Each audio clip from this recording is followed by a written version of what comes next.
or religious seeming inspiration and enthusiasm. Actually, a couple of lines after what I read from Hitler, he says that fanaticism is a religious form of inspiration. Adolf Hitler says that himself. Conviction without a doubt is associated with fanaticism. Uncontrolled or uncontrollable by reason. Activity outside of accepted institutions and social forms, which means that you cannot control it easily. Intolerance and the will to destruct what is inspired and organized in ways that clash with the fanaticism in question. Its early meaning is outside of an accepted religion.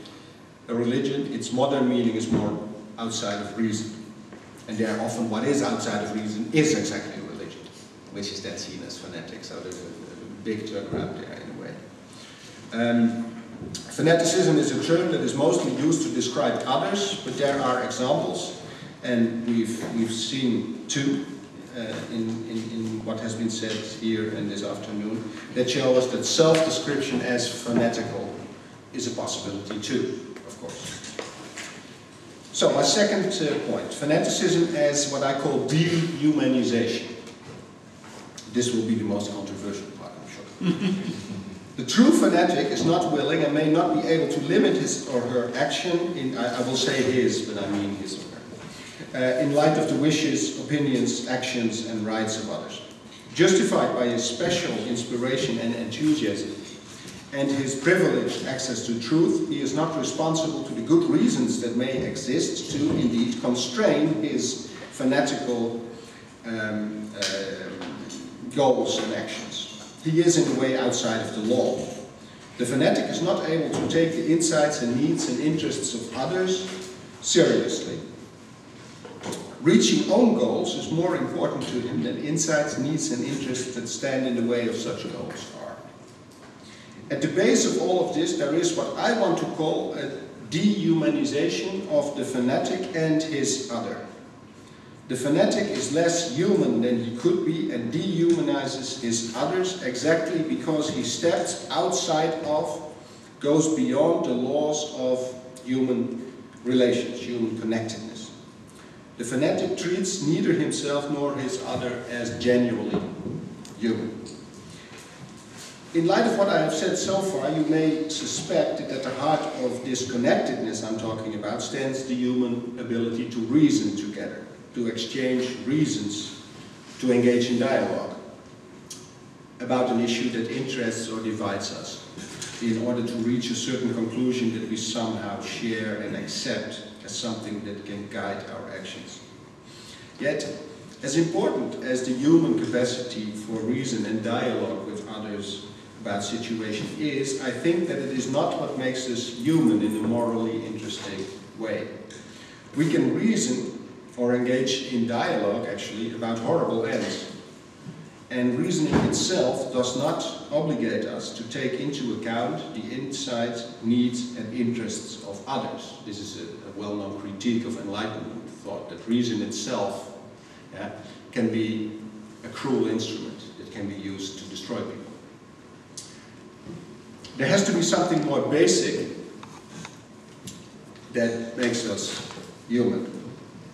And of course, I'm not talking about being human in a biological way, but I'm talking about being human in kind of being part in Amsterdam several times. I will call it empathetic involvedness or involvement. With this, I refer to a disposition for action and for recognition of others that enables people to empathize with, feel for the situation of others. The core of my argument is that the fanatic has lost this ability. Hardly ever in a total sense, because we know from all kinds of studies of various forms of fanatics that they can be very sweet to their children and next day torture people to death. But being fanatic about pursuing a certain goal affects the ability to engage in an empathetic involvement with others, is my offer for discussion. Inspiration and enthusiasm for a single goal or a set of goals have blinded the fanatic to the very humanity of certain others who are his victim, making it easy for him to ignore their needs, interests and claims. Emphatic involvedness is a necessary condition of reasoning and of engaging in dialogue that include all affected by a certain constellation. And I really think that you cannot just trust on reason, because reason itself never includes all, unless you start from a very moral conception of reason. And if you want to defend that, then you have to search for something that is more basic, and I think it has to do with feelings of empathy towards the other that make you recognize the other as a human being who is worthy of a certain basic form of recognition. Let me explain what the vague sounding term of emphatic involvedness stands for by introducing you to a philosophical argument by the wild and wonderful American philosopher Stanley Cavell. Cavell engages with skeptical philosophers. Philosophers are very sick about thinking about the world. They always think everything and they destroy it in thinking. And there are these skeptical philosophers who argue that it is impossible to know whether another human being is in pain. And they have written whole libraries about this question. Skeptics in philosophy have made an enormous issue out of this. Some of them go so far to claim that the circumstance that I cannot really know with certainty that another is in pain leads to doubts about the existence of other minds in general. Can I really know that all of you exist in the sense of having minds? Can I know this? Well, with his intellectual doubts as to the possibility of knowledge of the pain of others, the skeptic treats human behavior and human speech as independent of judgments that the human mind makes or can make concerning behavior and speech. The skeptic says, you seem to be in pain, you say you are in pain, but how can I know with certainty that you are in pain? Can I feel your pain the way that you feel it? Which theory of knowledge can help me reach certain knowledge of what your behavior and words suggest?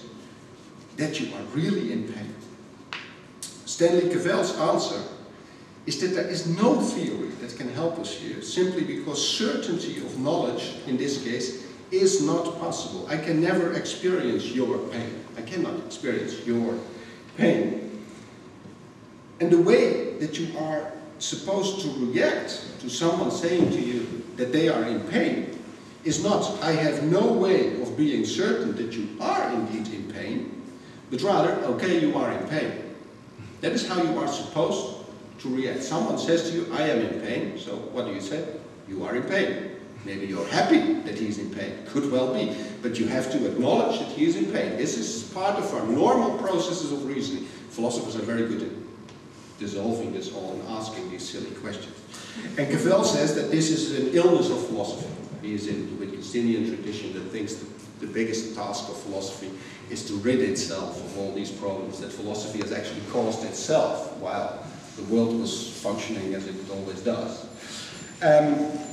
So, you don't say this, okay, you are in pain, because you want to express that you have certain knowledge about the pain of the other, but because you express your sympathy. Acknowledge that this human being is in pain and that it is a certain state of affairs that has to be acknowledged or recognized. If you cannot do that, you cannot begin to treat the other as a person in ordinary exchanges. And I would claim that our sense of humanity at a very basic level consists in our ability to relate to others in terms of emphatic involvedness. And emphatic involvedness is exactly this, not problematizing the fact that you can not be certain about what the other is, but simply start by acknowledging certain claims that the other makes as someone who feels, experiences, and thinks in ways that are similar to yours.